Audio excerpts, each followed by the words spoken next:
लेकिन ये युद्ध कब थमेगा कोई नहीं जानता। इस युद्ध में ज्यादातर देश रूस को वैश्विक खलनायक के रूप में देख रहे हैं और यूक्रेन को एक अन्यायपूर्ण युद्ध का शिकार। हालांकि इस युद्ध के चलते पैदा हुए हालातों से यूक्रेन में मानवाधिकारों की स्थिति गंभीर बनी हुई है, जो कि कहीं न कहीं पूरे विश्व के लिए चिंताजनक है। हालांकि उसी संबंध में अब जो खबर सामने आ रही है वो यूक्रेन की तो नहीं मगर रूस की परेशानी बढ़ा सकती है। दरअसल यूएनएचआरसी में कई देशों ने रूसी आक्रमण से उपजी यूक्रेन में मानवाधिकारों की स्थिति पर ड्राफ्ट रेजोल्यूशन का समर्थन किया है। 28 देशों के प्रतिनिधियों ने यूएनएचआरसी में इस प्रस्ताव का समर्थन किया। वहीं दूसरी तरफ मात्र 2 देशों ने इस ड्राफ्ट रेजोल्यूशन का विरोध किया। हालांकि भारत पर सभी देशों की नजर थी कि वो क्या करेगा, क्योंकि भारत पहले दिन से रूस के साथ खड़ा है। जब सभी देशों ने रूस का साथ छोड़ा था तब भारत इकलौता देश था जिसने पश्चिमी देशों तक की खिलाफत रूस के लिए कर दी थी।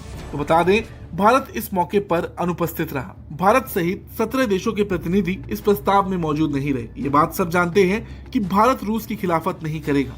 असली दोस्ती क्या होती है भारत ने हर मौके पर साबित की है। रूस भी भारत का साथ चाहता है। रही बात यूक्रेन की, तो भारत ने उसकी भी कभी खिलाफत नहीं की, बल्कि भारत के पीएम नरेंद्र मोदी ने तो बकायदा दुनिया के सामने ये बात रखी थी कि ये युद्ध का समय नहीं है। और इन्हीं सब वजहों को देखते हुए संतुलन बनाए रखने के लिए भारत ने ड्राफ्ट रेजोल्यूशन से ही दूरी बना ली।